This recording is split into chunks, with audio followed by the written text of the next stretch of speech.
So the next gas law we're going to be covering is Charles' law, and it only covers volume and temperature. So everything else is held constant. The pressure, the amount of gas is held constant, but we're going to be just looking at volume and temperature. So Charles' law tells us that volume and temperature have a direct relationship. So as I increase temperature, the volume is going to increase. If I decrease temperature, the volume will decrease. Okay, so if that's true, then we can make the equation V1 over T1 is equal to V2 over T2. So just to give you an example of that, so if you've ever bought balloons on a cold day and you bought them in the store and then walked outside, as soon as you walk outside into that cold air, the balloons shrink. So what's happening is you're taking that heat away, you're taking that energy away from the molecules, and they slow down, and so the volume shrinks. But if I put them in some warm air, then those molecules absorb that energy and they start to move faster and the volume increases. So here's what the graph for Charles' law looks like. If there's a direct relationship, then you're going to have a linear line. So you can see on X we have the temperature, volume is on the Y. So as they're increasing, or as one increases, the other one increases as well. And just to point out, at negative 273 degrees Celsius, we call that absolute zero. So at 0 Kelvin, there is no molecular motion. So that's the lowest possible temperature you can have. Anything past that, again, there's just no molecular motion. So in this chapter, we're going to be using Kelvin in every single equation we have. So if you have a temperature, you have to change it to Kelvin before you put it into the equation. Oh, didn't want to do that. Okay. So here's another word problem. So again, you have to read the word problem and look at what the problem is giving you. So here we'll see just volume and temperature is given. It says a sample of gas has a volume of 2.8 liters at an unknown temperature. When the sample is submerged in ice water at 0 degrees Celsius, its volume decreases to 2.57 liters. What was the initial temperature? So again, you can write it out, V1, T1, V2, T2, to just kind of help you, organize what you have in your word problem. So V1 is 2.8, and we know we're solving for our initial temperature. So T1 is what we're going to be solving for. V2 is 2.57. So we have a decrease in volume, so we're going to have a decrease in temperature. And our T2 is 0 degrees Celsius. So our T1 should be higher than 0 degrees Celsius. Okay, we have V1 over T1 equal to V2 over T2 is our Charles' law equation. But we are going to be solving for T1. So that means I've got to get it on the equation by itself, one side of the equation by itself. So I want it over here.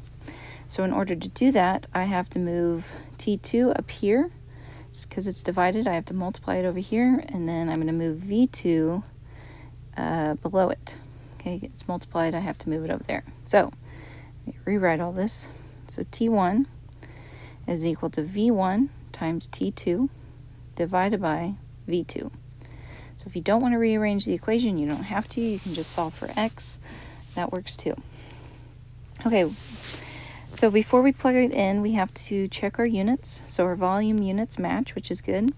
And then we have to change degrees Celsius to Kelvin. We just add 273 to do that. So 273 Kelvin. And now we can plug everything in. So V1 times 273 divided by 2.57. Okay. And we get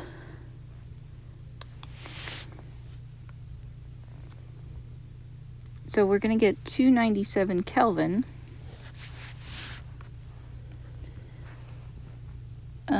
It doesn't really ask for it in degrees Celsius. So we could leave it, but to change it back to degrees Celsius, we have to subtract the 273, and we'll get 24 degrees Celsius. So that's kind of the tricky part with Charles' law, is, you know, changing it to Kelvin when you put it into the equation, and then being sure to change it back to degrees Celsius after you have solved. So be careful with that. Okay, then we have the combined gas law, and the combined gas law basically just puts Boyle's and Charles' law together. So you can see, I'll just write it right here. So we have P1 V1 equal to P2 V2 is Boyle's law, and then V1 over T1 is equal to V2 over T2 is Charles' law. So we're just putting them all together into the combined gas law. So again, as you're reading your word problem, so here's our example. If it covers pressure, volume, and temperature, all three, then you know you have to use the combined gas law.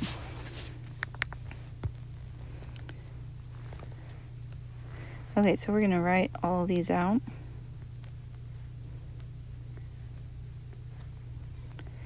Okay, so the problem says a sample of gas has an initial volume of 158 mils.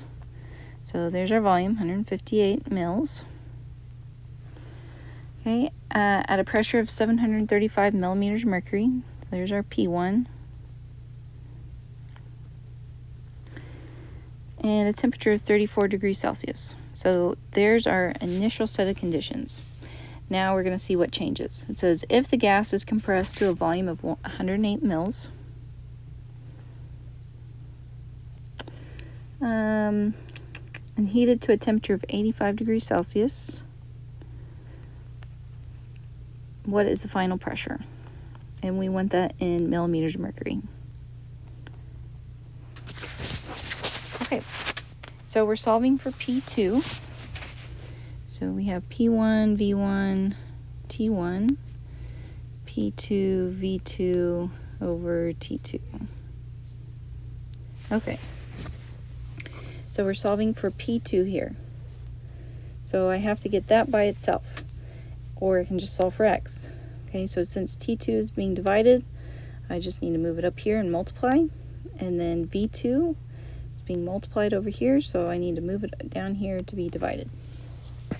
So that would look like P2 is equal to P1, V1, T2 divided by T1, V2. I don't have enough room, so I'm going to take this off and then plug everything in.